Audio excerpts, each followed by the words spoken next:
ఏం చేయమంటే చేస్తాను. సో తను అనుకున్న ఒక కథను తీసుకొచ్చారు. దాన్ని పూర్తి స్థాయిలో ముందుకు వెళ్ళలేకపోయాం.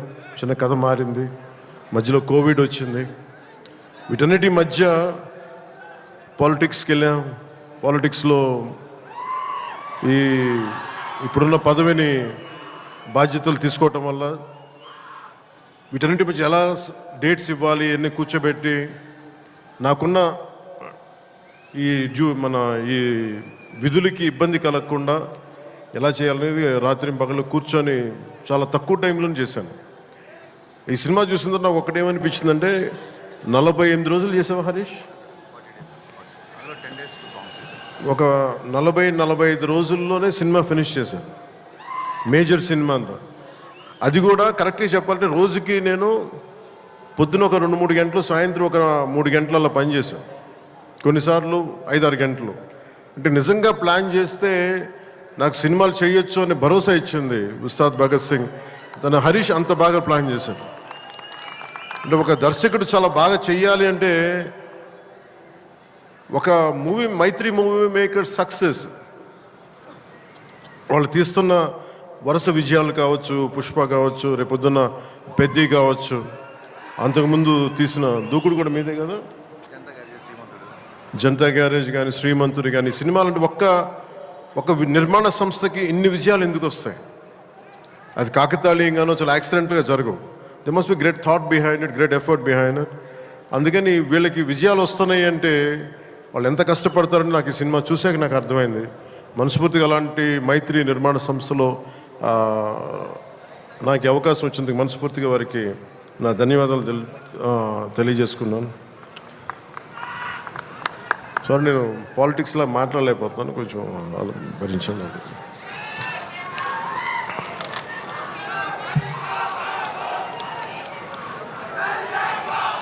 ఈ సినిమా లిరిక్స్ అందించిన చంద్రబోస్ గారికి, భాస్కర్ భట్ల గారికి, కాసర్ల శ్యామ్ గారికి మనస్ఫూర్తిగా నా ధన్యవాదాలు తెలియజేసుకున్నాను. అలాగే పిఆర్ఓ లక్ష్మీ వేణుగోపాల్ గారికి, కాస్ట్యూమ్ డిజైనర్ నీతాలుల్లా గారికి, నా చేత డ్యాన్స్ చేయించిన నాకు ఇష్టమైన కొరియోగ్రాఫర్ దినేష్ మాస్టర్ గారికి. అంటే హరీష్ ఎలా చేస్తారంటే అసలు ఏం లేదు సార్, మీరు వచ్చి చూడండి, మీకు నచ్చితే చేయండి, అలాగా తీసుకెళ్ళి ఫైనల్ నా చేత మొత్తం తను అనుకున్న మూమెంట్స్ అన్నీ చేయించాడు నాకు. సో దానికి బలమైన మూమెంటం ఇచ్చింది దినేష్ మాస్టర్. అలాగే స్టంట్స్ రామ్ లక్ష్మణ్ గారు, రవి వర్మ గారికి, మైబమ్ నవకాంత్ గారికి, పృథ్వీ జీవన్ గారికి నా మనస్ఫూర్తిగా నా అభినందనలు తెలియజేసుకున్నాను. ఈ సినిమాకి అడిషనల్ స్క్రీన్ ప్లే రాసిన రమేష్ రెడ్డి గారికి, ఈ సినిమా ఆగిన సినిమా ఇంత ఫాస్ట్గా మళ్ళీ రావడానికి చాలా ముఖ్య పాత్ర వహించిన దర్శకులు, screen play writer K Dashrath గారికి, ఎడిటింగ్ చేసిన కార్తిక్ శ్రీనివాస్ గారికి, అలాగే ప్రొడక్షన్ డిజైనర్ ఆనంద్ సాయ్, నా స్నేహితుడు. తను చిన్నప్పుడు మేమిద్దరం చెన్నైలో పెరిగిన వాళ్ళం. ఈరోజు మీకు అర్థమవుతుంది సినిమా చూసిన తర్వాత ఒక ప్రొడక్షన్ డిజైన్, తన సెట్ డిజైనింగ్ ఏ స్థాయిలో ఉందనేది ఒక అత్యంత అద్భుతంగా తీర్చిదిద్దారు ఆనంద్ సాయి గారు. వారికి మనస్ఫూర్తిగా నా అభినందనలు. ఈ 2 పాటల్ని ప్రత్యేకంగా మన కెమెరామెన్ ఆయనంక బోస్ గారికి చాలా బ్యూటిఫుల్ ఫోటోగ్రఫీ చేశారని చెప్పి, అలాగే 2 పాటల్ని, ఇప్పుడు కనిపించే 2 పాటల్ని రవి వర్మన్ గారు చేశారు. వారికి కూడా వారి అద్భుతమైన ఫోటోగ్రఫీ, వారికి కూడా నా అభినందనలు తెలియజేస్తాను. దేవిశ్రీ లేకుండా, దేవిప్రసాద్ లేకుండా సినిమాకి ఈ స్థాయి ఊపొచ్చిండేది కాదు. ఆయన సంగీతం దేశం మొత్తం అందరినీ ఊపుతూ ఉంటుంది. అలాగే దేవిప్రసాద్ గారి మొదటి ప్రైవేట్ ఆల్బమ్, ఫస్ట్ టైం సినిమాలోకి రాకముందు వీడియో ఆల్బమ్, మ్యూజిక్ ఆల్బమ్ని నేనే రిలీజ్ చేశాను. అప్పుడు నా మొదటి 2-3 సినిమాల మధ్యలో ఆయన అసోసియేషన్ లాగా కంటిన్యూ అవటం మనస్ఫూర్తిగా వారికి నా అభినందనలు తెలియజేస్తున్నాను. అలాగే background score, OG background score తోటి, సాంగ్స్ తోటి ఇచ్చిన తమన్కి చాలా తక్కువ సమయంలో దేవి గారు బిజీగా ఉండటం వల్ల ఆ బాధ్యతల్ని, ఆ బరువుని భుజం మీద తీసుకుని తమన్ గారికి మనస్ఫూర్తిగా నా ధన్యవాదాలు తెలుపుకుంటా ఉన్నాను. ఎగ్జిక్యూటివ్ ప్రొడ్యూసర్ రావిపాటి చంద్రశేఖర్ గారికి, దినేష్ గారికి, అలాగే CEO చెర్రీ గారికి మనస్ఫూర్తిగా నా ధన్యవాదాలు తెలుపుకుంటున్నాం. శ్రీలీల గారికి నిందా సరదాగా అన్నాను కానీ డ్యాన్స్ ఆవిడ చేయకూడదని సరదాగా అన్నాను కానీ యాక్చువల్గా she's a brilliant performer, brilliant dance.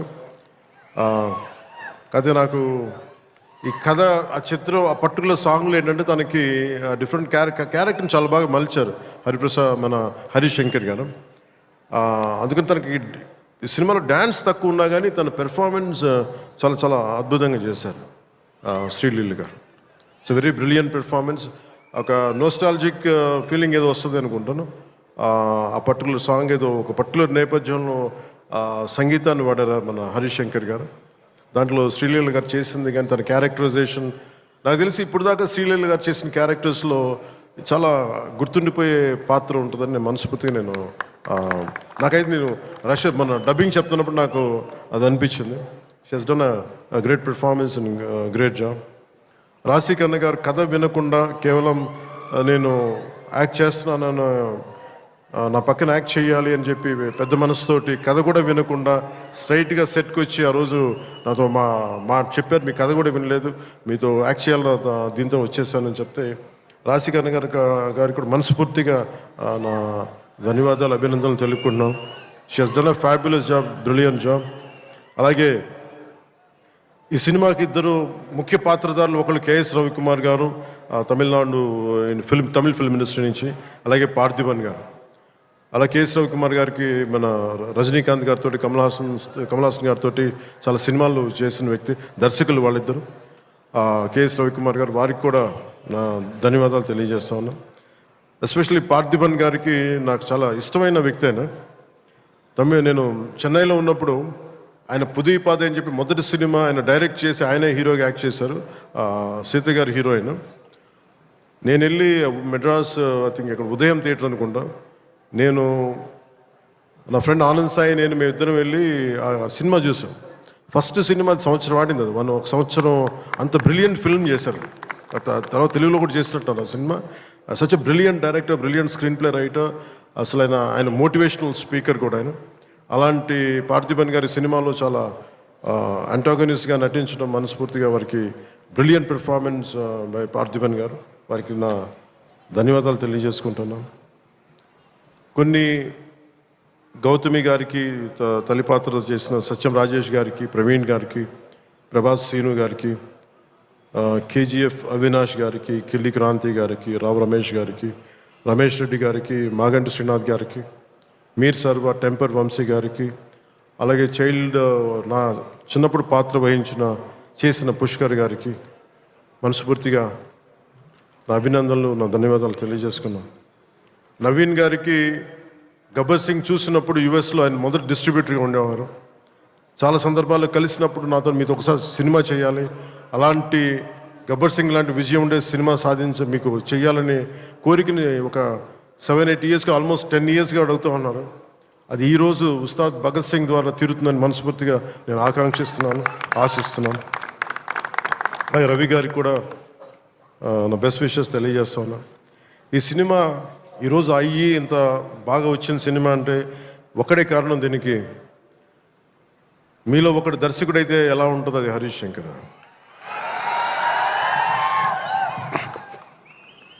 అంటే హరీష్ గురించి చెప్పాలి అంటే తెలుగు చిత్ర పరిశ్రమకి ప్రాంతీయత, కులాలు ఇవేమి ఉండవు. ఈరోజు మన తెలంగాణ నేల నుంచి వచ్చినవాడు, కరీంనగర్ నుంచి వచ్చినాడు. అది సినిమాని దీనికి ఎల్లలు ఉండవు, హద్దులు ఉండవు. దీనికి ఆ సినిమానా ఈ సినిమానా అనే కాదు, ఇది మన సినిమా. ఇది మన దేశపు సినిమా, మన నేల సినిమా, మన నేల నుంచి పుట్టిన దర్శకుడు. ఇలాంటి అద్భుతమైన దర్శకుడు నన్ను ఇలా చూడాలని చెప్పేసి ఊహించుకొని, ఇలా కావాలని చెప్పి తపనబడి, నాకు హార్స్ రైడింగ్ నాకు రాదు. నాకు గబ్బర్ సింగ్ షూటింగ్ టైంలో నాకు తీసుకెళ్ళి మన గుజరాత్లో తీసుకెళ్ళి గుర్రం తీసుకొచ్చారు. దేనికన్నా నేను మామూలుగా నడిచి వస్తే విలన్స్ని కొట్టొచ్చామనుకుంటే, లేదా గుర్రం మీద రావాలని అంటారు. నాకు అప్పుడు దాకా హార్స్ రైడింగ్ తెలియదు. నాకు గుర్రం పట్టుకొని నడవడం అలవాటు కానీ హార్స్ రైడింగ్ తెలియదు. కానీ మనోడు అడిగాడు కదా చేసేద్దామని చెప్పి గుర్రం మీద ఎక్కి దాని చెవిలో ఒకటే చెప్పాను, నన్ను జాగ్రత్తగా తీసుకెళ్ళి వదలు అని గుర్రంతో ఒక్కొక్క మాట చెప్పాను. అది మిరాక్యులస్గా నన్ను తీసుకెళ్ళింది. అంటే నన్ను ఎందుకు చెప్తున్నాను, ఇది మనిషి నన్ను ఎంత కోరుకున్నాడో నా నుంచి చాలా ఆశిస్తాడు. నేను ఏదైనా నేర్చుకోవడానికి సంసిద్ధతో ఉంటాను తప్ప అన్ని అద్భుతాలు, అన్ని క్వాలిటీస్ ఎలా ఉంటాయి, అన్ని టాలెంట్స్ ఒక మనిషిలో ఉండవు కదా. కానీ ఒకసారి సినిమాకి ఏంటంటే స్పాంటేనియస్గా అన్నీ నేర్చుకోవాల్సి వస్తుంది ఒకసారి. సో అలాంటి స్పాంటేనిటీ ఒక యాక్టర్కి రావాలి అంటే ఆ డైరెక్టర్ కానీ రైటర్ కానీ ఎంత ప్యాషనేట్ వ్యక్తులు అయితే తప్ప మనం చేయలేం, పుష్ చేస్తారు అట్లా. సో అలాంటి అద్భుతమైన దర్శకుడు ఈరోజు హరీష్ శంకర్ ఈ సినిమాకి పడ్డ తపన కానీ, రహీం బాబులు డైరెక్షన్ టీం పడ్డ తపన కానీ, ఎడిటింగ్ టీం పడుతున్న శ్రమ కానీ, మ్యూజిక్ టీం పడుతున్న శ్రమ కానీ, వీటన్నిటినీ ఒక క్యాప్టెన్గా, ఒక షిప్ క్యాప్టెన్గా తను ముందుకు తీసుకెళ్లే విధానం హరీష్ శంకర్కి మనస్ఫూర్తిగా నేను నా అభినందనలకు మించి వీటన్ని నా గుండెల్లోంచి నా ప్రేమపూర్వకంగా తెలియజేస్తాను. Hats off to Harish, you have done a brilliant job and wonderful job. Harish శంకర్కి మనం చెప్తా ఉన్నాను, చాలా కమిటెడ్ వ్యక్తి. నేను ఒకటేం చెప్తుంటే అనవసరమైన కాంట్రవర్సీస్కి వెళ్ళగా బాబు నువ్వు వదిలేసి అని చెప్తా ఉంటాను. ఏంటంటే ఇందాక అన్నాను కదా, మన సుమా గారు అడిగితే ఆ ఇచ్చి పడేసే కూతురం నాది కదా హరీష్ది. నేను తీసుకుంటాను, దెబ్బలు తీసుకుంటాను, మా వాడు తీసుకోడు, ఇచ్చేస్తాడు తిరిగి. అంటే ఇలాంటి వాడు నా ఉద్దేశంలో ఈ రోజున ఒక రోజున మన తెలంగాణ నేలకి పనిచేస్తాడు, మన భారతదేశానికి కూడా పనిచేస్తాడు. అంత సత్తా ఉన్నాడు, చాలా పాండిత్యం ఉన్నవాడు, గొప్ప dialogue writer, story writer, and amazing director. అలాంటి డైరెక్టర్ నన్ను ఊహించుకొని నేను చాలా చేయలేను, నాకు నేనుగా నేను ఊహించుకోలేను నేను నా గురించి. కానీ ఇలా బాగుంటుంది, మీ మనసులో ఆకాంక్షలు ఎలా ఉంటాయి, ఏం చేస్తాడు అని చెప్పి రాసుకొని నా చేత చేయించి ఇవన్నీ మీకు ఈరోజు నాకు సినిమా గురించి మీరు చూడండి అద్భుతంగా ఉంటుందని చెప్పడం నాకు ఎప్పుడు ఎబ్బెట్టిగా ఉంటుంది, ఇబ్బందిగా ఉంటుంది. నా సినిమా నేను అమ్ముకోలేను, చూడడం చెప్పలేను. కానీ నాకు సినిమా డబ్బింగ్ అప్పుడు చూస్తాను, లేదంటే నేను టెక్నికల్ ఆస్పెక్ట్స్ చూసేటప్పుడు ఉండేది. కానీ ఈ సినిమాను చూస్తున్నప్పుడు ఖచ్చితంగా గబ్బర్ సింగ్ తర్వాత అలాంటి విజయం సాధించాలనేది మీ అందరి ఆశయాలతో ఖచ్చితంగా అది గబ్బర్ సింగ్ అంత విజయం సాధిస్తానని చెప్పి నేను మనస్ఫూర్తిగా నేను కోరుకుంటున్నాను, అభిలాషిస్తున్నాను. కాదు ఇది నేను ఎక్కువ ఎందుకు చెప్పట్లేదంటే ఫైనల్ వర్డిక్ట్ ఎప్పుడు ప్రజలదే, అభిమానులది, తెలుగు ప్రేక్షకులది. మీరు ఏం నిర్ణయిస్తారో ఇది మీ చేతిలో ఉంది. కానీ మా నుంచి తప్పు లేకుండా అయితే సినిమా చేశాం. ఒక యాక్టర్గా నేను కావచ్చు, టెక్నీషియన్స్గా కావచ్చు, హరీష్ శంకర్ స్క్రీన్ ప్లే కావచ్చు, నిర్మాతల తాలూకు ప్రొడక్షన్ వాల్యూస్ కావచ్చు, టెక్నికల్ ఎఫర్ట్స్ కావచ్చు, నాతో పాటు యాక్ట్ చేసిన నటీనటులు కావచ్చు, మేము మా జాబ్ చాలా బ్రిలియంట్గా చేసాం, బెస్ట్ ఎఫర్ట్స్ పెట్టాం ఇన్ గివెన్ సర్కమ్స్టాన్సెస్. ఇది గబ్బర్ సింగ్ అంత విజయం సాధించాలని మనస్ఫూర్తిగా నేను కోరుకుంటున్నాను. సినిమా కూడా చాలా ఎంగేజింగ్గా ఉంది, ఎంటర్టైనింగ్గా ఉంది అనిపించింది నాకు చూస్తూ ఉంటే. సో ఇది